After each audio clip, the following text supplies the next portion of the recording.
that might have saved them all. No, I cannot stop my tears, for today I still can't hear the words and deeds that might have saved them all.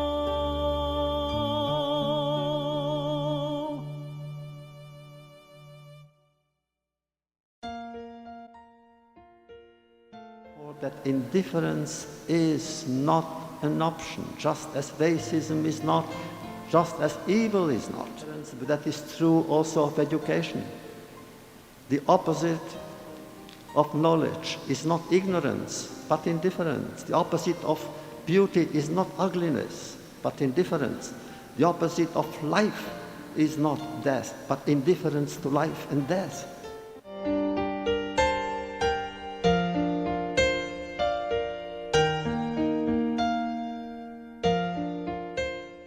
The world will say goodbye to one of the most well-known survivors of the Holocaust, Elieweisel. The Nobel Prize winner died at the age of 87. He's remembered for the best-selling memoir, Night, which has sold millions of copies and has been translated into 30 different languages. CBS 2's Jessica Layton has more. He was an author, an activist, and a teacher. I belong to a traumatized generation, haunted by the world's indifference. Determined to make sure others wouldn't be haunted by the horror of the inhumane treatment he and millions of other Jews endured at Nazi concentration camps. Elieweisel devoted his life to fighting against injustice and oppression of all kinds. His life story and the stories he'd go on to write touched generations of people. Romanian-born, Wiesel became a U.S. citizen in 1963, eventually choosing to call New York City home. That sort of eye-opening effect and the more than 50 other books he wrote helped earn Wiesel the Nobel Peace Prize in 1986. Named a messenger of peace by the United Nations, Wiesel was always aiming to teach others. Will the world ever learn? Born in 1928 in what is now Romania, Wiesel was just 15 years old when he and his family were seized by the Nazis and sent to Auschwitz. Never shall I forget that first night, he later wrote, which has turned my life into one long night.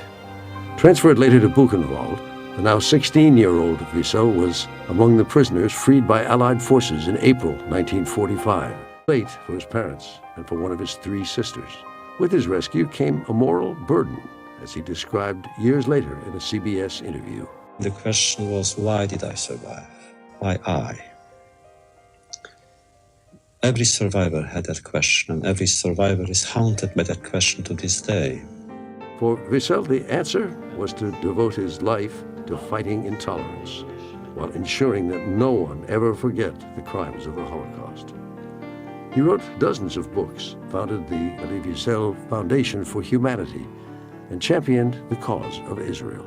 In 1986, Wiesel was awarded the Nobel Peace Prize.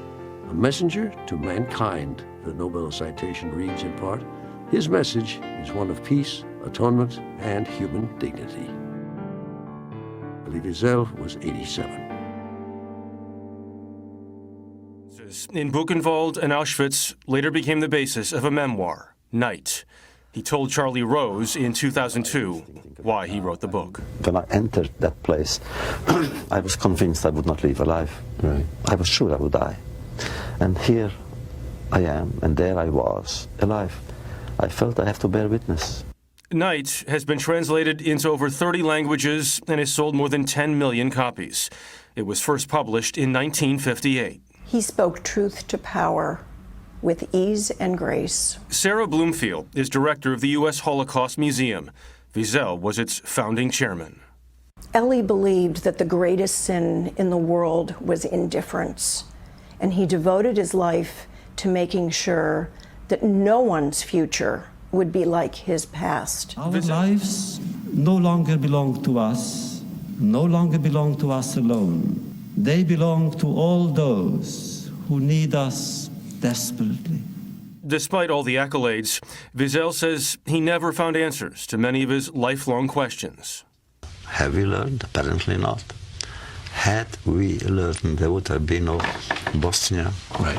no Cambodia, no Rwanda, and no Darfur today.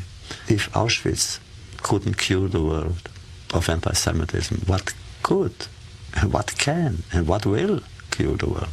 He accompanied President Obama and German Chancellor Angela Merkel when they visited Buchenwald in 2009. For Wiesel, it was a moment full of pain, but also possibility. My favorite words are, and yet. And yet? And yet, we must go on working and fighting and being sensitive to other people's pain, other people's woes, other people's hopes. He was a teacher. I think that's the role that he wanted to be remembered by, is a teacher, a wordsmith, a person that stuck to what his responsibilities were. He wanted to learn along with the students, and he wanted to learn from students. The classes were on all kinds of subjects, and he was teaching Shakespeare and classical Greek text. Camus was a favorite of his. And he would allow teaching fellows to draw up reading lists so that he could learn what they were interested in studying. He really appreciated the younger generation. He loved his students, and they could feel it. Elie was unique. From the moment he stepped on the stage, he was never introduced. He would walk out of the stage at the 92nd Street Y, sit down at a desk or a table, and then start to talk. Oh, do I love Isaac? I love him because he suffered so much, probably. The sacrifice of Isaac was a kind of masterpiece. He described the part where Isaac said, where's the sacrifice? You know, those kinds of things that really brought the audience with him. It was like he was there, we were there, and we were following him. I love Isaac because what happens to him seems unjust to me. If Abraham and God had a problem in their relation, Isaac did not.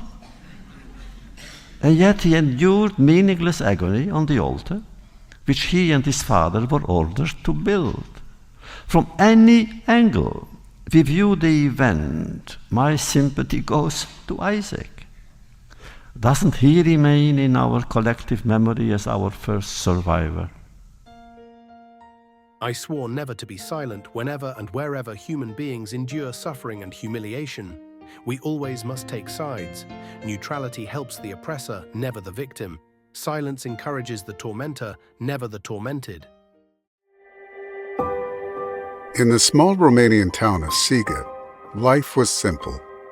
Young Elieweisel spent his days in Talmudic study, mystical exploration, and prayer.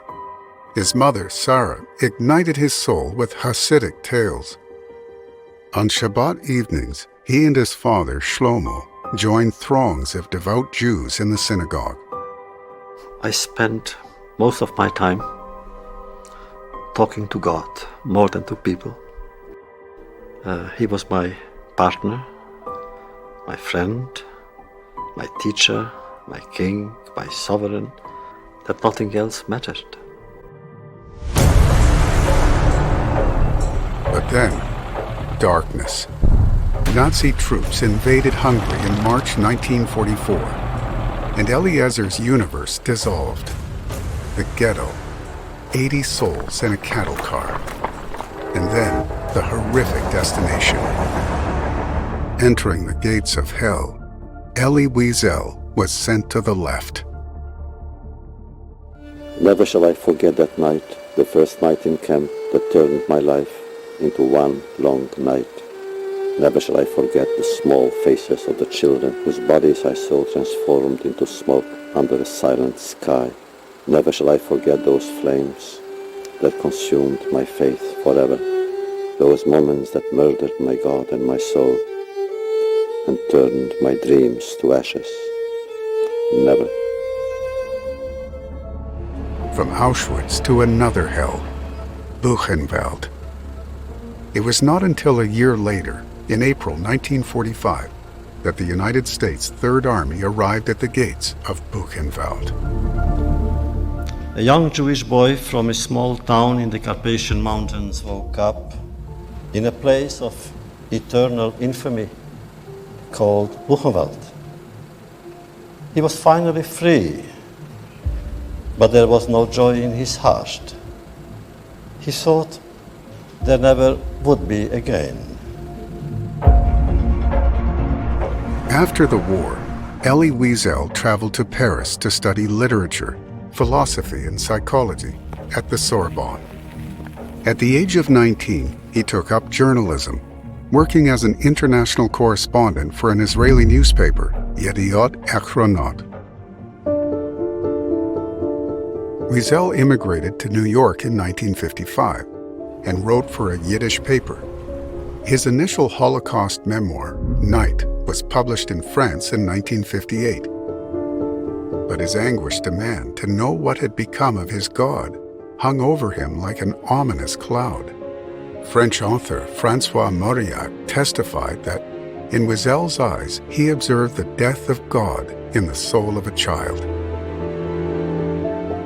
Meanwhile, in nearby Brooklyn, Rabbi Menachem Mendel Schneerson, who suffered tragic loss as a result of the Holocaust, had assumed leadership of the Chabad movement and was rebuilding a world. Yiddish journalist Gershon Jacobson urged Wiesel to visit the new Rebbe, and so the stage was set for an encounter and relationship that would reverberate throughout Wiesel's life, altering the barren landscape of his soul. I saw the Rebbe at work, and that was enough. I saw him. And I realized that all the tsar in the world, all the pain in the world, all the Jewish Yisurim in the world were on his face, and came back as often as possible, as I could. In the early 1960s, Wiesel scheduled a Yachidus, a personal audience with the Rebbe. He arrived with questions, accusations, anger, and sadness. Rebbe, I asked, how can you believe in God after Auschwitz? He looked at me in silence for a long moment, his hands resting on the table. Then he replied in a soft, barely audible voice, how can you not believe in God after Auschwitz? Hadn't man abdicated his privileges and duties? Apart from God, what was there in a world darkened by Auschwitz? I tried to smile, but failed. Reflecting later in life, Ellie wrote, that was a turning point in my writing, that simple dialogue. The dialogue continued for years. Wiesel's anger smothered his belief. How could faith's flame survive the smoke of Auschwitz? But the Rebbe saw no contradiction. He viewed Wiesel's anguished questions as expressions of faith. In a remarkable April 1965 letter to Wiesel, the Rebbe articulated his proposed prosecution of God. The complaint, shall not the judge of all the earth do justice, can be authentic and can have its proper force only when it breaks forth from the pain-filled heart of a deep believer. So long as the question is asked with integrity, it is logical that such a deep feeling can come only from the conviction that true justice stems from something higher than both human intellect and human feeling. But after the initial tempestuous assault, he has to realize that the entire approach on which the question is based, and of wishing to understand with the intellect that which is higher than the intellect, is something that cannot take place. Moreover, he must, after a rattling outrage and a thorough grieving, ultimately come to the conclusion, nevertheless, I believe, ani mamen. On the contrary, even more strongly. The Rebbe insisted that a Jew can prosecute God for Auschwitz, but to do so, we must believe that God is there, and that God is inherently benevolent. In his subsequent memoir, All Rivers Run to the Sea, Wiesel restated his position on questioning God. I have never renounced my faith in God. I have risen against his justice, protested his silence, and sometimes his absence. But my anger rises up within faith and not outside it. I admit that this is hardly an original position. It is part of Jewish tradition. Abraham and Moses, Jeremiah, and Reb Levi Yitzhak of Berdichev teach us that it is permissible for man to accuse God. provided it be done in the name of faith in God. If that hurts, so be it. Sometimes we must accept the pain of faith so as not to lose it. Wiesel's resurrection of faith was astonishing. He had vowed in fury to never forget those flames that consumed my faith forever, those moments that murdered my God. And yet, with sensitivity and persistence, the Rebbe taught him how to believe again and how to begin again. In letters and in person, the Rebbe gently encouraged Eli to settle down, marry, and begin a family. There could be no greater repudiation of Hitler, the Rebbe wrote. And in 1969, he fulfilled the Rebbe's blessing literally. When I got married in Jerusalem, the most beautiful bouquet of flowers I received in my life, probably, was a Rebbe's.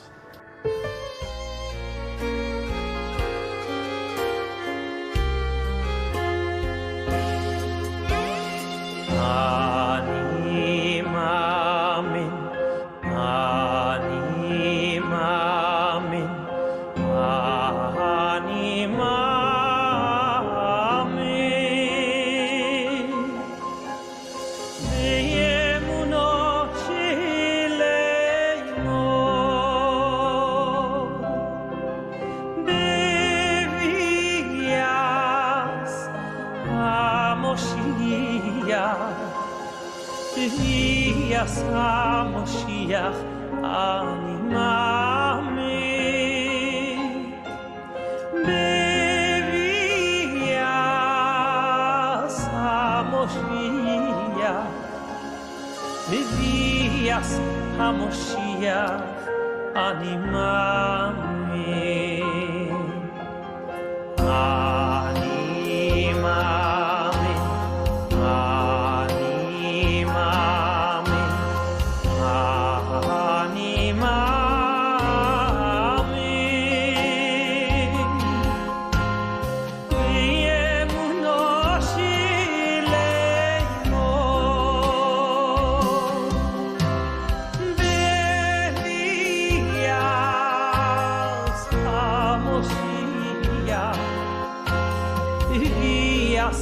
המשיח, אני מאמין. בביאת המשיח, בביאת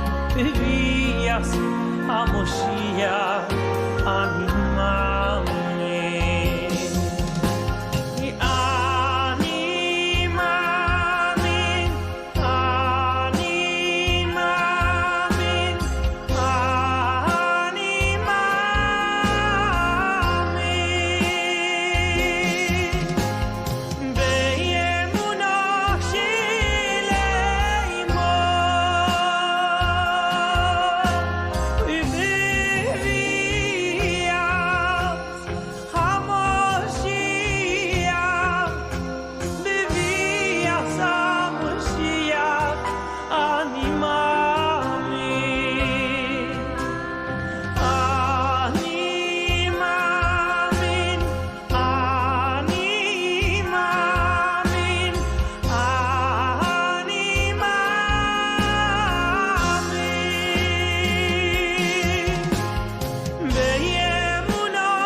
There may be times when we are powerless to prevent injustice, but there must never be a time we fail to protest.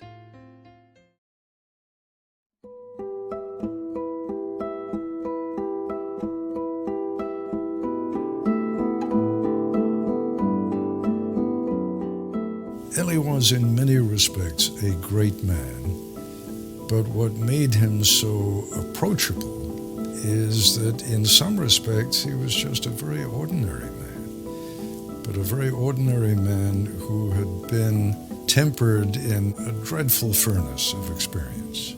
Elie became who he was only because of the dreadful experience of the Holocaust. If Elie were sitting here today, he would say, I don't speak for all survivors. Every survivor speaks for themselves, and no one speaks for the victims. Having said that, his prominence did catapult a movement into national and international recognition that was vitally important. He knew that understanding the Holocaust both honored and gave meaning to the people who lived in the past, but could also unlock some insights about how to better manage the future. He was doing, through a lifetime, what he was encouraging other people to do. Elie very definitely believed that all of humanity had a great deal to learn from the Holocaust. He was writing out of a desire for truth, I think, and I think he felt he was obliged to be as productive as he was because he was a survivor. Much depends on us, on our sense of justice and integrity, on our dedication to truth, on our willingness to share our innermost memories. And we, survivors, have promised that we shall try. Mankind must remember that power is not God's gift to his creatures. Peace is our gift to each other. What a place. Yeah, what a place. What a place. What is it even coming back now? Difficult? Each time I come, I try not to speak for a day or two or three. And just to go back and find the silence that was in me then. And I say to myself, how many of us did not live and simply vanished? Look at this place. The immensity of the place. It's a universe. And when you think of the numbers, 1.5 million people, just think country or a city that has 1.5 million inhabitants and simply vanishes. And so I think of that. I come here and try to see the invisible and try to hear the inaudible. And I always see what I had seen the last time I was here. Do you think that the ground it carries its own energy here? It has the voices of the dead, do you think? Absolutely. Mm-hmm. I'm convinced of that. That some voices are still here. Mm-hmm.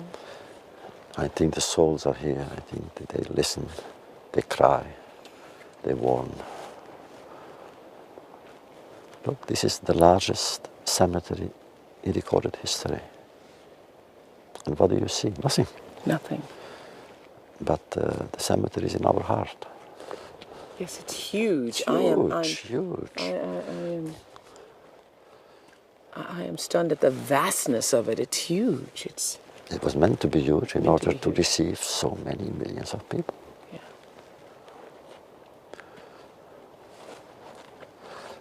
I remember the first impression I had when I came was at night, midnight. And it was with all the lights on, projectors, dogs, shepherds, German shepherds, SS with machine guns, but the vastness, it's not only to madness, we adjusted to death. It's not that we lived with the dead. Mm-hmm. You know, you went to sleep in the morning, somebody was at your side, was dead. It's not it. We lived inside death. I see. You know, you can talk about it in the big grand terms and themes of, obviously, the Holocaust and the devastation and the 6 million and the number of people and the horror and all of that. But there's something about standing in a room with the shoes that not only humanizes, but personalizes it in a way that you see yourself. How significant a pair of shoes becomes, because behind every shoe is life, is a person. It's Elegant shoes, poor shoes. You see, these shoes could tell the stories of the lives of those who walked in them. Imagine what they would say. Yeah. Red shoes. Yes, red shoes, right? That's probably a dancer. Probably a dancer. Yeah. You're brought to the sobering realization that each one of those shoes represents somebody's life. And that just is piercing in a way that the big picture of it does not. You can hear the words, you can know the story, you can know the history, you can know that. Something about the shoes, I gotta tell you, that makes it real. Well, you know, I'm trying to make sense of it all. It's a lot to take in. Whenever people could try to conduct such experiments against other people, we must be there to shout and say, no, we remember. No, we remember.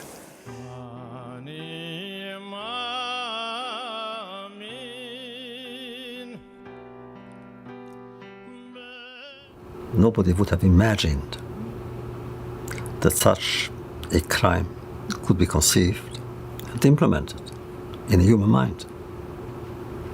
That is why, by the way, some people didn't believe it, even though it happened in their lifetime, even while it happened. So therefore, wherever and whenever a project even similar or close to similar to that project that Hitler had for the Jews and some other people, we must immediately do whatever we can to stop it, to denounce it first, to disarm the perpetrators, and to create a world in which their project could not come to fruition. When we say never again, what does it mean, never again? I believe firmly and profoundly that anyone who listens to a witness becomes a witness. So those who hear us, those who read us, those who learn something from us, they will continue to bear witness for us. Until now, they are doing it with us. At a certain point in time, they will do it for all of us. Some students ask me, what will happen when all the survivors will be gone? The teacher in me says to my student, just think, perhaps you are the only hope I have. I have learned 2 lessons in my life. First, there are no sufficient literary, psychological, or historical answers to human tragedy, only moral ones. Second, just as despair can come to one another only from other human beings, hope can also be given to one by other human beings. The mission that you feel in 30 books, and all that you have, the attention you have received, what drives you in part is to make sure that memory of the Holocaust remains what? Remains a burning and luminous scar on our very being, now until the end of times. How? I believe that the goal of teaching, of writing, is to sensitize the reader, to sensitize the pupil, to sensitize each other. I would like to create sensitivity, a heightened sensitivity, a heightened awareness of the other in those who read me or those who hear me. Otherwise, memory could be a static memory.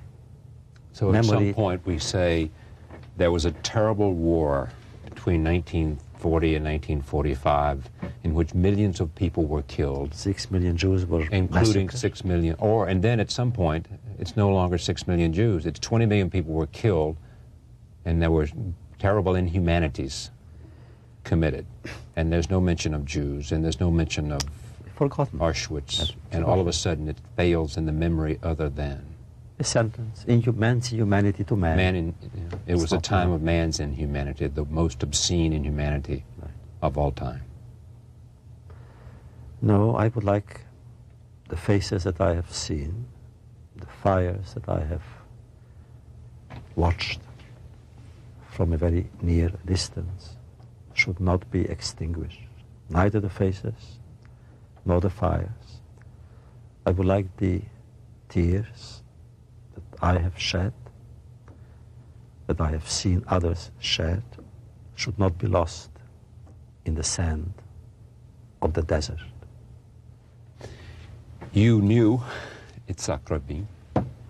You were there in '67 at the war. We spoke about it. We spoke about this 2 days ago. Tell me finally, what worries you the most about the future of your country? This is my country. I know, I don't mean it that way, but this country that you love and your people. It's the same thing that I worry about, really, with regard to other people in other countries. It's fanaticism. Fanaticism. Yeah. Just imagine nuclear fanaticism. It's possible. You know, I met recently the director of the FBI, who became a very close friend, Louis Freeh. Right. He's a marvelous human being. You should have him on your program. And we spoke about nuclear terrorism. And I said, you know, when I was younger, 30 years ago, a friend took me to see a computer. It filled 2 rooms. Now you take a computer, you put it in your pocket. Yeah. It's possible that 10 years from now, a nuclear explosive in a attaché case. That's exactly it. But fanaticism, it's not the weapon. Oh no! It is the fanaticism of the mind. You know? Sure. And you said here on this program, a Jew killed a Jew in Israel, a prime minister, a general, and shot him in the back. In the back. How could that happen? Fanaticism. Fanaticism. Whatever really happened, bad things that happen now in recent years, you try to trace them back, you will see it is always fanaticism. It's not only religious fanaticism, it's ethnic fanaticism in Bosnia. Fanaticism started, in which you have written about eloquently, and it is fanaticism that started World War I, and fanaticism started World War II. Always fanaticism. Okay. You think there's fanaticism in this country? Absolutely. From the right, from the left? From the right, even from the left, but maybe from the right, and these are very dangerous people. Driven by religious? Racism. And racism. Racism. Maybe there it's racism. Anti-Semitism, racism? Always. Whenever people hate, they always find a place to hate the Jew too. To blame. First the Jew also. They hate rich, put in a few Jews. They hate the black, put in a few Jews too. They always hate Jews. Why is but that? Not only Jews. Because we are the scapegoat. Some say because we were the conscience 3,000 years ago of humanity. Because we are alive. They cannot understand. Logically, our people should have disappeared. There wasn't a time, there wasn't a method when Jews were not in danger since 3,500 years. And they can't understand. What are you doing here? We don't want you. Go away. How do you feel about this project that Steven Spielberg? It's an important one. Spielberg is a great movie maker. And he's recording the testimony some 50,000 pictures survivors. He chose 50,000 survivors. Yes, people everywhere, and it's important for the archive. It's important for memory. Sure. Whatever we do for the sake of memory, I'm for it. Has there ever been a day in your life that you didn't think? No. Not one day? Not one, but it doesn't prevent me from laughing, yes, from singing, from loving, from being, celebrating friendship and be with my wife, my son, my friends. You are a shy man, they say. Very You are- shy. Yeah. You quote Pascal as saying, what's that great line about God says I. Le moi est haïssable in French. The I is hateful. Only God can say I.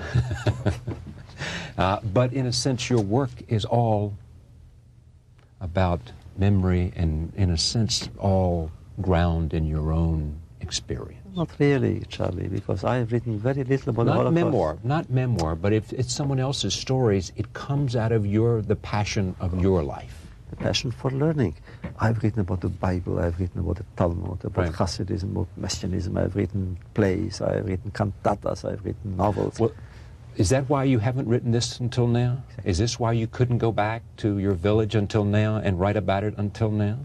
Because it was very deep in me, and I didn't want to take it out yet. Before you write, you must acquire an intensity and work on it. And the intensity must at one point explode. And when it explodes, you write. And we stay. And contribute. Elieweisel, Memories, All Rivers Run to the Sea. Thank you. Thank you. Pleasure. מאמין באמונה שלמה בביאת המשיח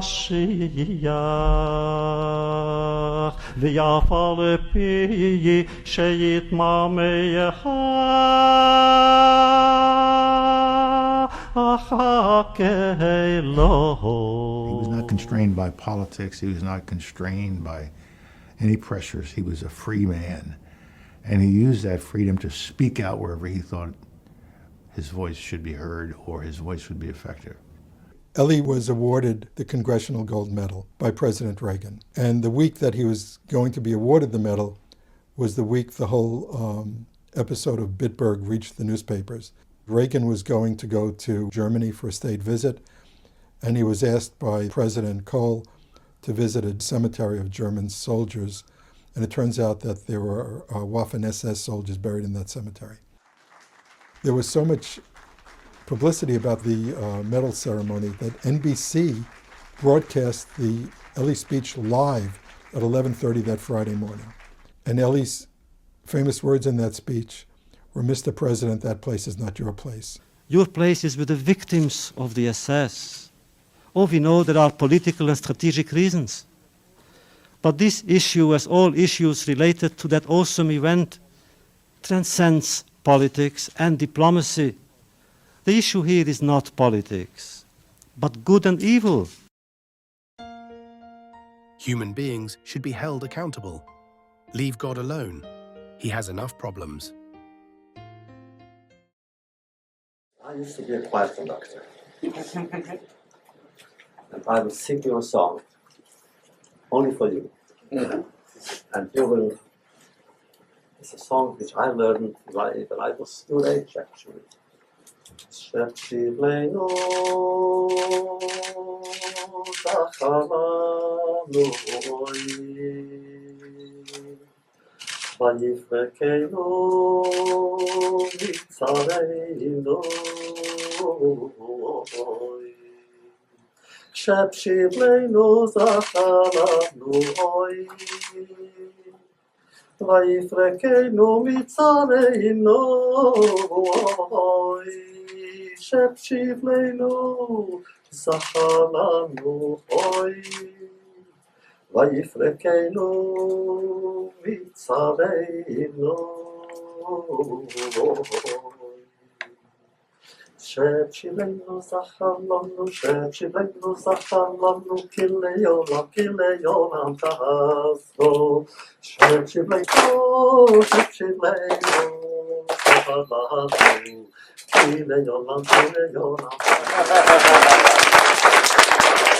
In the next 10 minutes, I'm given 10 minutes, already 9.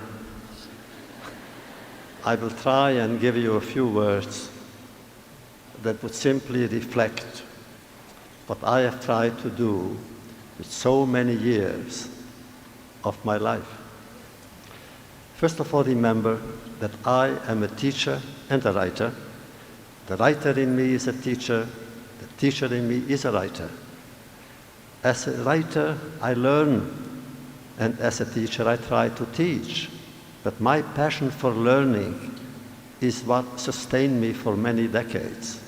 I still am learning, and I confess to you, you may be disappointed, but in my university where I teach, Boston University, I love small classes. You are not a small class. But as you heard from Heather, that moments, life, remember that, life is not made of years, but of moments. Great moments, dark moments, sad moments, triumphant moments, the first time you meet each other, the first time you discover Shakespeare or Plato, the first time you are taken by a story written by someone that you never met, and that story takes you far away in time and in space and in life. But for this moment, which is ours now, I envy you. To begin is a mystery to me. That all of a sudden life changes because of that beginning. The first time you read a novel, the first time you have a teacher that inspires you, the first time you experience joy, true joy, simply by meeting a fellow student, the first time you feel the first beginning, the first sign of love, and the first time you acquire knowledge, and you know that that knowledge is something that is important in life, as it was in mine. Look, what have I learned? Small things, first of all. You say, free the children. The emphasis is on freedom. Are you free? Probably, to a limit. But remember, your freedom should never be at the expense of someone who has no freedom. Remember, you are not free simply to accept racism. Racism is ugly. Racism is stupid. Racism is absurd. Especially racism is never an option for culture.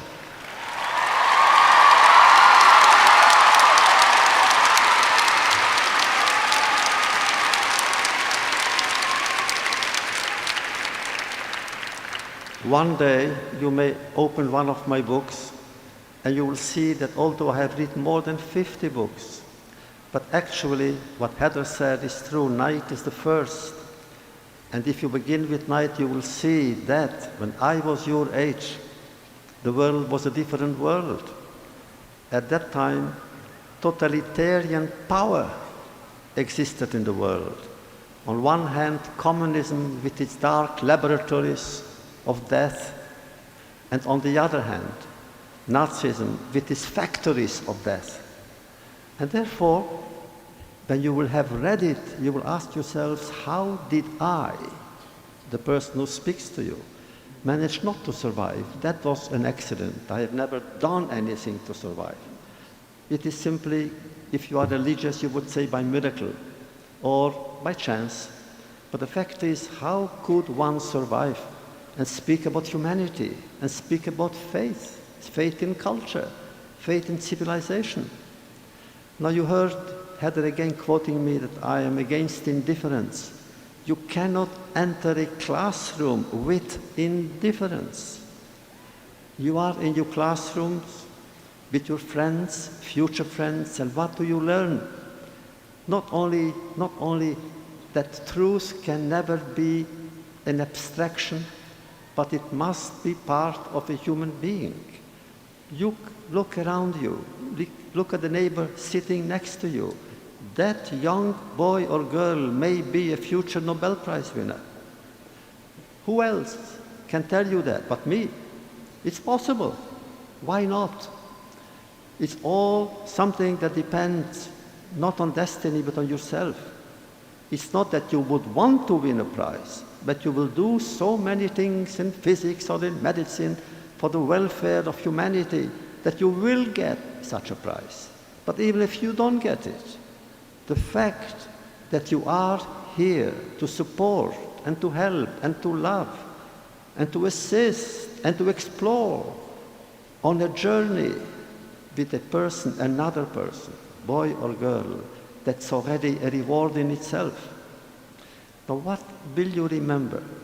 You will remember, therefore, that indifference is not an option, just as racism is not, just as evil is not. I said that the opposite of love is not hate but indifference, but that is true also of education. The opposite of knowledge is not ignorance but indifference. The opposite of beauty is not ugliness but indifference. The opposite of life is not death but indifference to life and death. So there are so many things that you are learning from each other, with each other. What I had to overcome is to see in the other in the street, in the passerby, not an enemy, but a fellow sojourner. Not an enemy, but a friend, a companion, someone whose hand, when it is open, is a gift in itself. You will learn that nothing in the world justifies death. We are told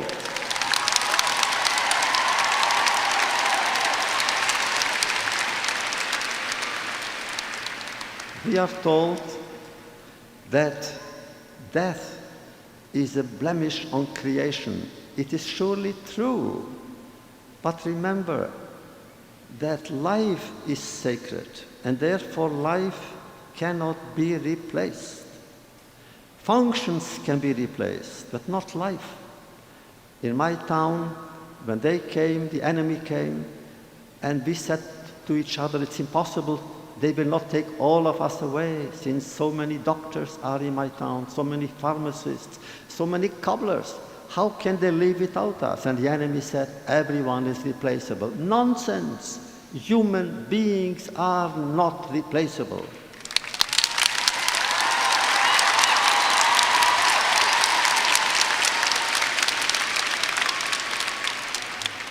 And so, a few words that I will simply give you as the lesson I have learned.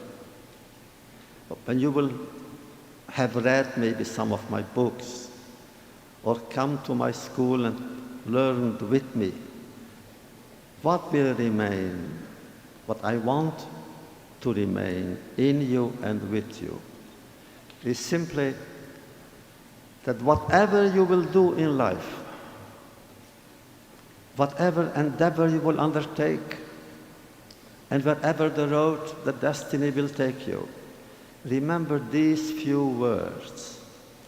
Always think higher and feel deeper. Think higher meaning that simple things have their own beauty, and feel deeper meaning feel deeper about one another.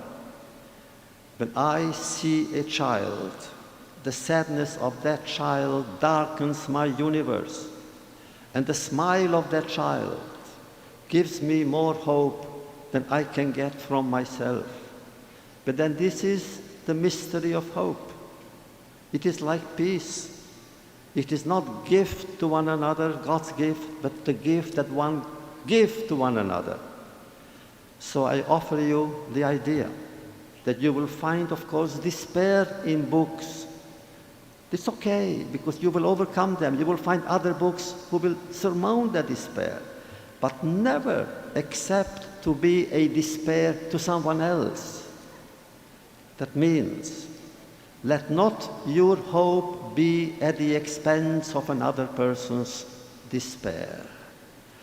If I am responsible for your despair, I am guilty and unworthy.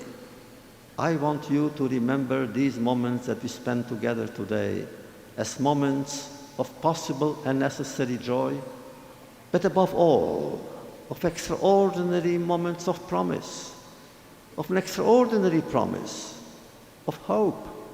We are each other's hope.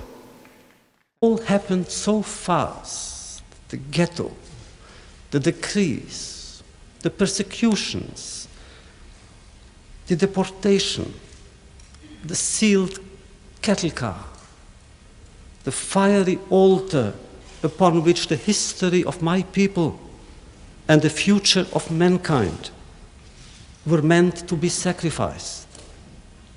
I remember that young boy asked his father, "Tell me," he said, "can this be true? This is the 20th century after all. This is not the Middle Ages. Who would allow such crimes to be committed? And how could the world remain silent?" In 2006, you and I walked the grounds of Auschwitz together, actually on my 52nd birthday. I remember that. What a gift I gave you, right? That was But it something. was a gift. Yeah. You had written 47 books at the time, and you said that you hadn't begun yet. Do you still feel that way now? Always. I remember hearing that and thinking, Always, absolutely. Really? Every day I ask myself the same question. What have I done? Is it enough? Does it justify all that I wanted to accomplish and to do? But I'm not sure of anything. Wow.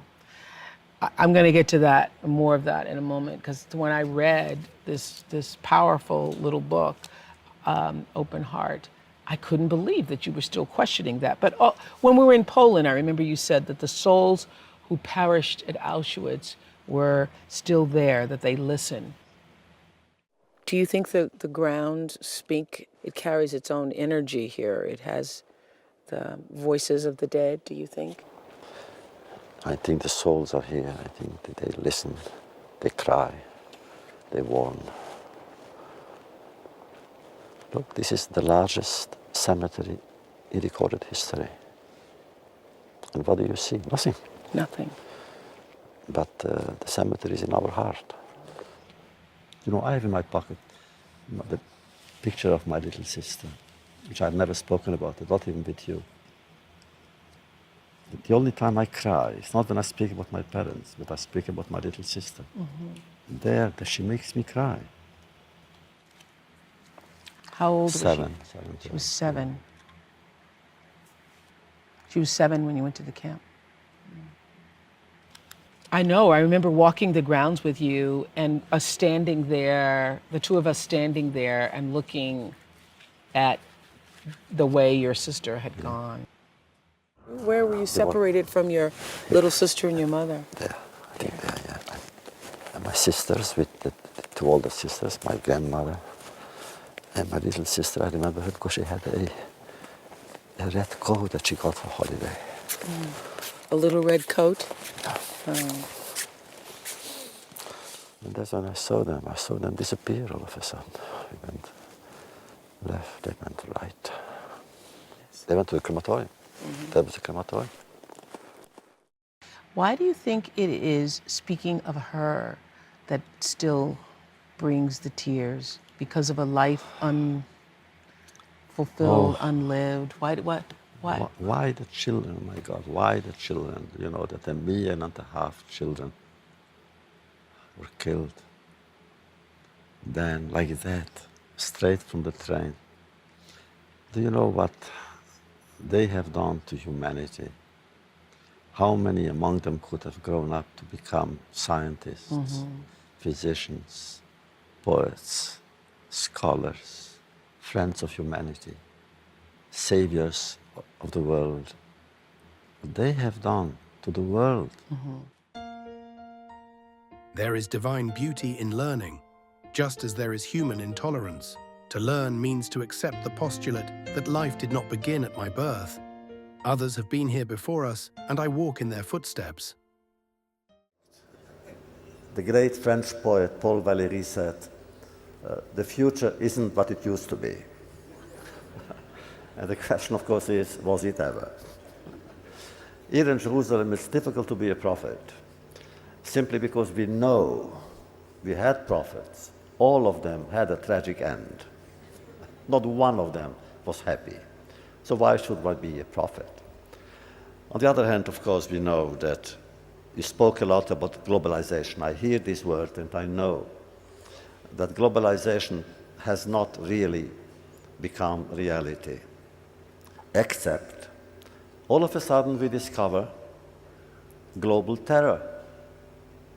It began, as always, in this land.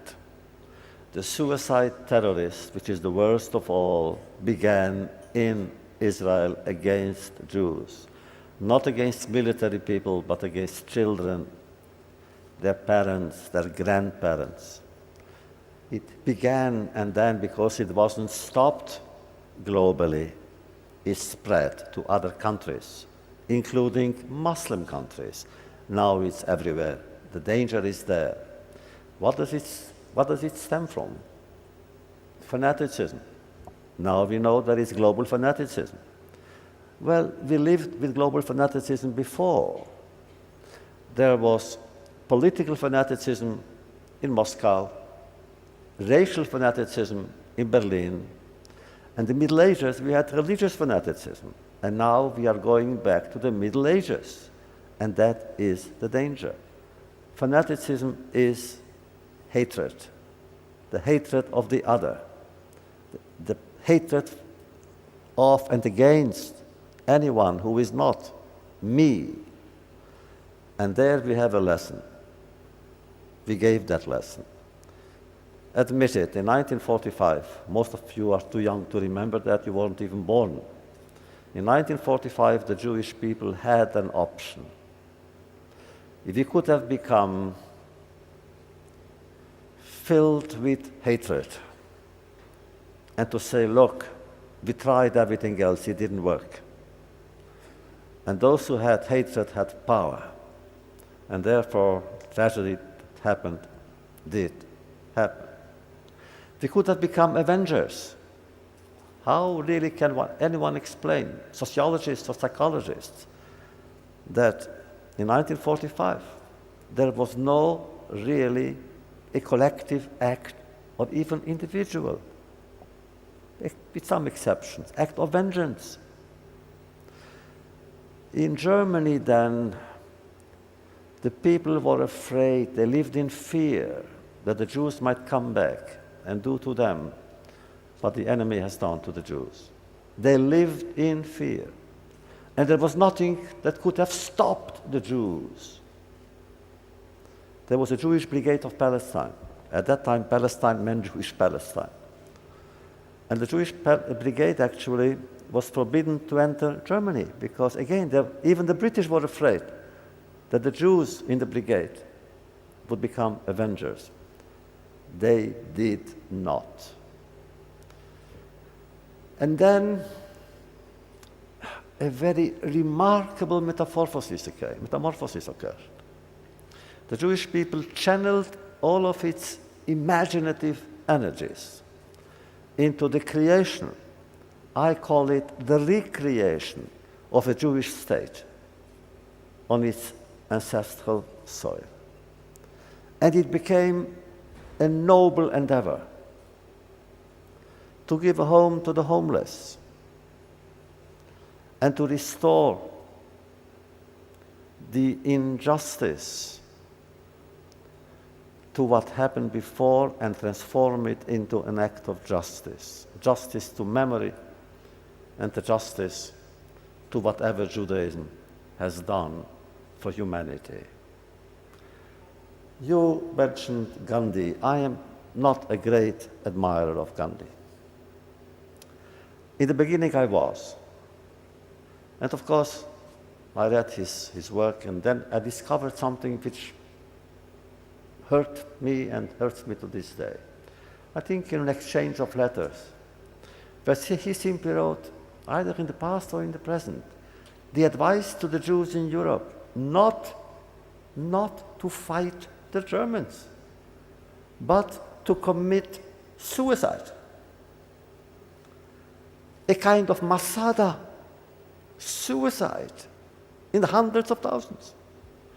And then he said, at least, he said, their death would have had meaning. Oh my God, really, really.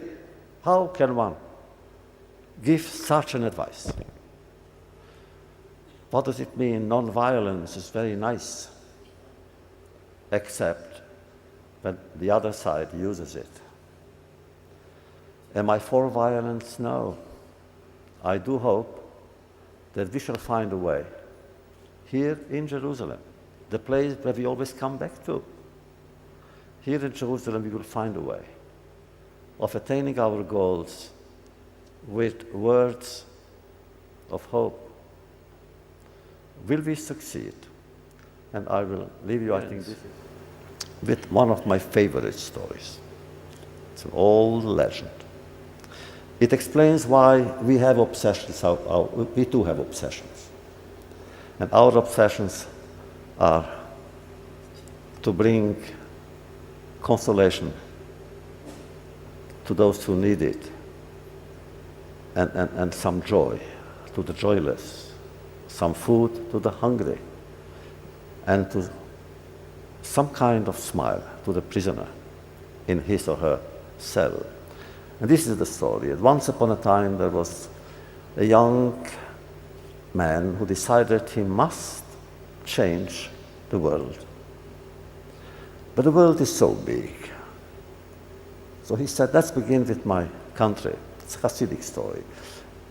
But the country is so huge. My town is big again, my street. And he said, let's do something very well and go around, agitate, militate, and said, men and women, stop it. Stop being indifferent to other people's pain. Stop stealing. Stop cheating. Stop cruelty. Stop it. In the beginning, people listened because he was the very first and only sage who came to speak to them. But after a while, they were tired because he repeated the same words. He went on shouting day after day for years. And one day he was stopped by a child in the street saying, "Dear teacher, you shout and you shout and you shout. Don't you see it's useless? People don't listen to you." He said, "Yes, I see that." "Then why do you go on shouting?" And he said, "My dear child, in the beginning I was convinced that if I were to shout loud enough, I would change them. Now I know I will not change the cruelty of the enemy. I will not.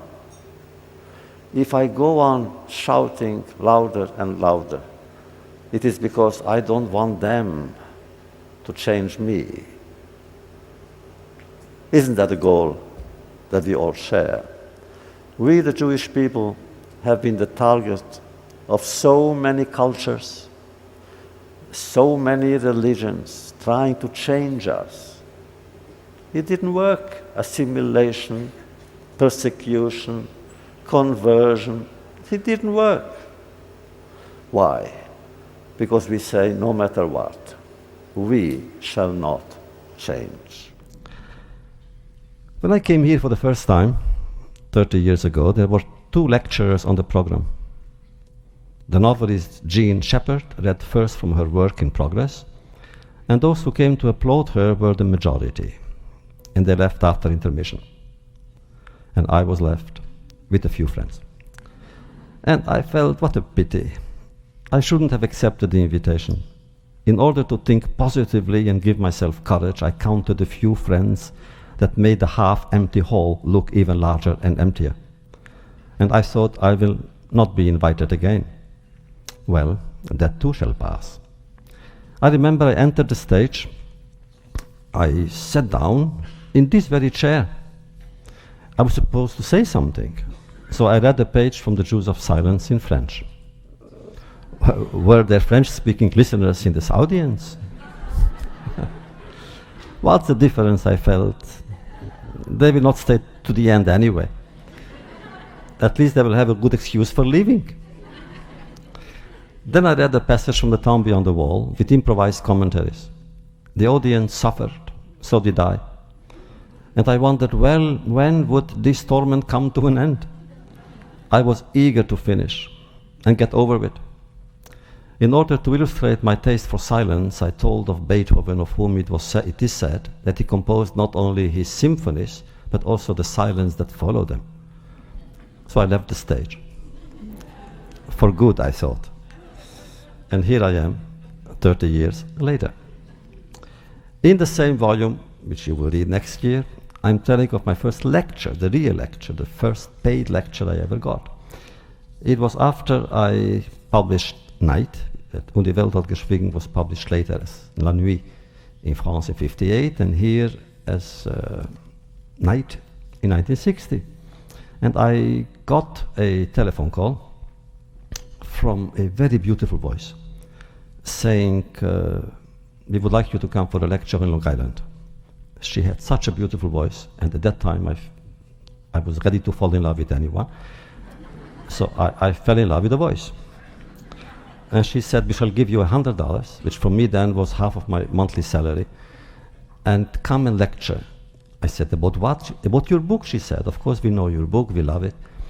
And she said, I represent a synagogue somewhere in Long Island, a women's club, men's club, and there will be 500 couples.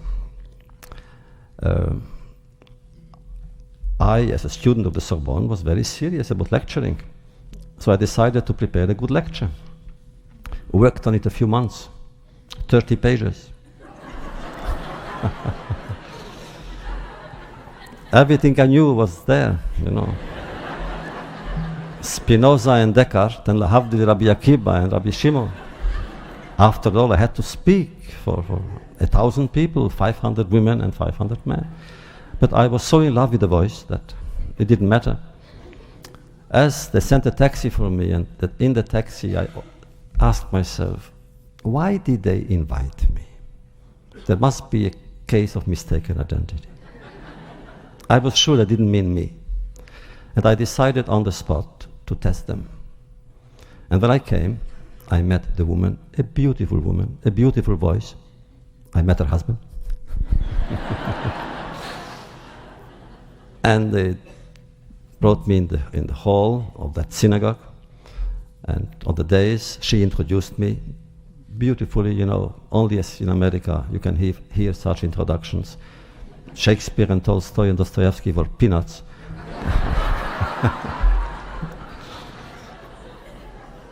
And she said, of course you remember, you know, she said, you know, we all love your book, and we read it, and we loved it, we adore it. And I invented a new story for it, just to see what will happen. And while I was talking, I invented a story. It happened in the 19th century. 19th century in Paris, a young girl fell in love with a boy. And she had a Catholic education, and he wasn't, and they were in trouble, and they were going to commit suicide. And the question in the book was, I said, should she commit suicide? I spoke, and I was convinced at one point somebody will say, but sir, this is not the book we read. Nobody.